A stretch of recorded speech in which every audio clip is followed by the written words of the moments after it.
The crowd inside the AGT arena was already buzzing with excitement when an elderly man stepped onto the stage, moving slowly but steadily, gripping the microphone stand as if it were both his anchor and his last hope. No one expected what was about to happen. No one expected that a poor Filipino grandpa, who had spent decades singing for spare coins on street corners, would soon make the entire world fall silent. And no one expected that the judges, including Simon Cowell himself, would fight back tears before slamming the golden buzzer with a force that echoed through the entire auditorium. But before the world witnessed that life-changing moment, his story had already begun years earlier, far away from the bright lights of America. His name was Lolo Eduardo, a 73-year-old man from Cebu. His life had been a string of hardships long before he ever dreamed of touching a stage like AGT. He once worked in a small guitar workshop in Mandaue, sanding wood, stringing guitars, and earning barely enough to buy rice for his family. When the workshop closed down, he took to singing in bus terminals and night markets, standing near jeepney stops with a small portable speaker and an old, faded microphone. His voice was the only thing he truly owned, the only thing he believed could not be taken from him. He sang mostly old classics, hoping someone might remember the songs and drop a few coins into his rusted metal cup. And on days when no one stopped to listen, he still sang, because singing kept him alive.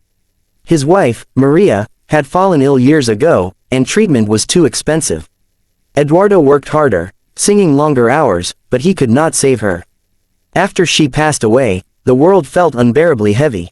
He lived alone in a tiny shanty made of patched-up metal sheets, with rain leaking through the roof every monsoon season. But even in grief, he never stopped singing. He always believed his voice carried the last memories of the love he once had.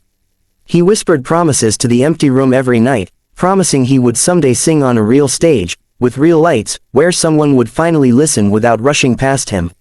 One day, a tourist saw him singing in the market and filmed him. The video went viral on social media, receiving millions of views from people stunned by the rich, nostalgic texture of his voice. A group of Filipino volunteers began fundraising so he could travel to America for AGT auditions. Eduardo never imagined that strangers from around the world would care about him, let alone send him to the biggest stage on earth. When they handed him the plane ticket, he cried quietly, covering his face with his trembling hands. The world had finally heard him.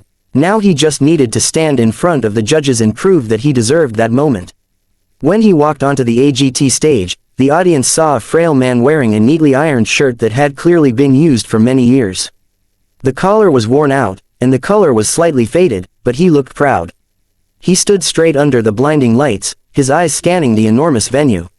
For a second, he felt like that young man he once was, the one who used to sing love songs to Maria along the Cebu shoreline.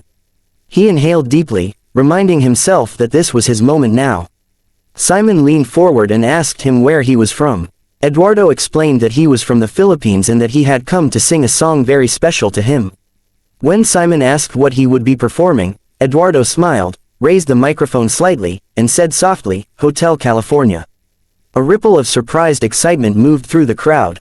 It was a challenging song, one of the most iconic classics in history. Many singers attempted it, but few ever truly captured the soul of it, and here stood an old street singer, ready to take on the challenge. The music began. The opening guitar notes flowed across the arena, and Eduardo closed his eyes just for a moment, letting decades of memories wash over him. When he opened them, he began to sing.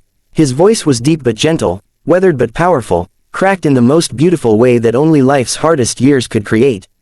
The crowd went silent instantly. The judges froze. Even before he reached the first chorus, people in the audience were already wiping away tears. His voice didn't simply sing the melody. It carried pain, wisdom, heartbreak, and hope all at once. Every note sounded like it held a lifetime of stories. He sang the opening verse softly, as if telling a long-kept secret. But when he reached the chorus, something inside him opened wide. His voice soared higher, stronger, fuller. The arena erupted in cheers, but he kept singing, lost in the world where music was the only truth. The magic of his voice didn't come from perfection. It came from sincerity. It came from the years he stood on streets singing through hunger and exhaustion, from the nights he cried alone with no one to comfort him, from the love he lost, and from the hope he somehow held onto, even when the world gave him nothing. By the time he reached the final guitar break of the song, people were standing, clapping softly, not wanting to interrupt him. Even Simon Cowell, known for his strict critiques, had watery eyes. He tried to maintain his usual expression, but it was clear he was deeply moved.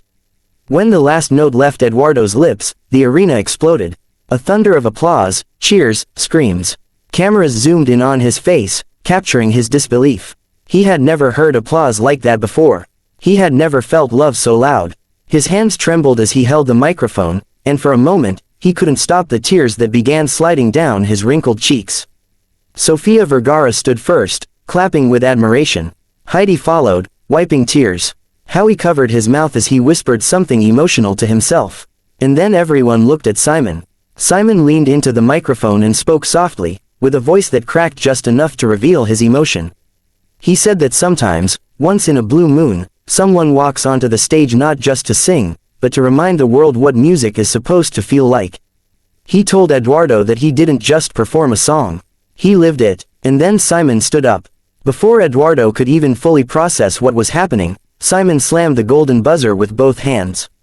The arena exploded again. Golden confetti burst into the air, raining down like a storm of dreams finally coming true. Eduardo looked up, nearly collapsing from the overwhelming wave of emotion. He brought both hands to his chest, shaking his head as if unable to believe what his eyes were seeing. The judges walked toward him to hug him, and the audience continued cheering louder and louder, celebrating the grandpa who came all the way from the slums of Cebu to conquer the world's biggest stage.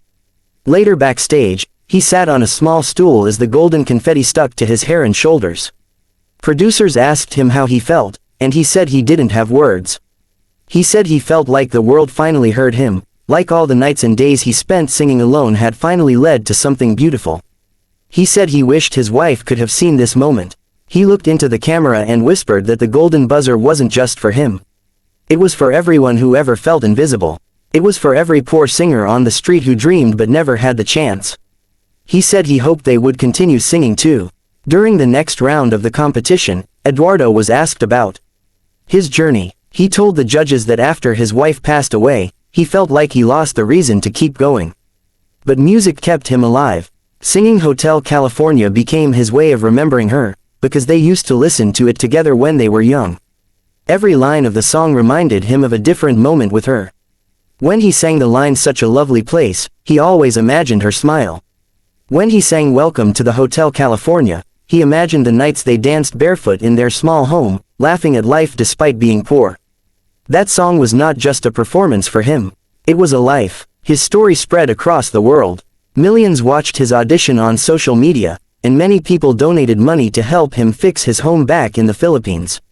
His village celebrated him like a hero.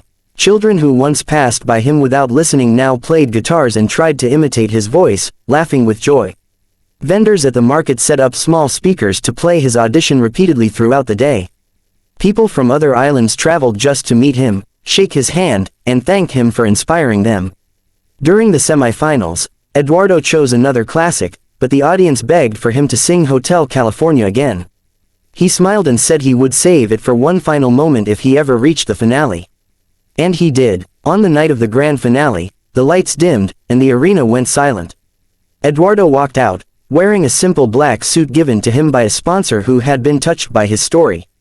As he stood in the center of the stage, the first guitar notes of Hotel California filled the air once again. The crowd screamed with excitement, then settled into quiet anticipation. This time, Eduardo sang with an even deeper passion. The first verse flowed gently, filled with emotion, and the audience listened in complete silence. As he moved into the chorus, his voice grew stronger, filled with the gravity of every hardship he had ever faced. Some people said it felt like listening to the soul of a nation. Others said it was the most emotional rendition of the song they had ever heard. By the final note, the entire audience was on its feet. Even the camera operators were wiping their eyes. When the final result announcement arrived, Eduardo closed his eyes and prayed silently. He didn't win first place. He came second, but the world already loved him more than he had ever imagined possible. And when he returned to the Philippines, he wasn't just a poor street singer anymore. He was a national treasure. In his hometown, a stage had been built near the marketplace where he used to sing just to survive. Hundreds gathered as he stepped onto the new stage for the first time. Children sat on the ground, holding small homemade posters with his name. Elderly neighbors wiped tears as he began singing the same song that had changed his life forever. Hotel California had become more than a song.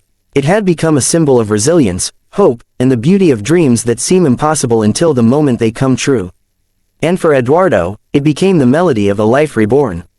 He spent the rest of his days not just singing, but teaching young musicians in his community, showing them that poverty didn't have the power to kill dreams unless they allowed it to.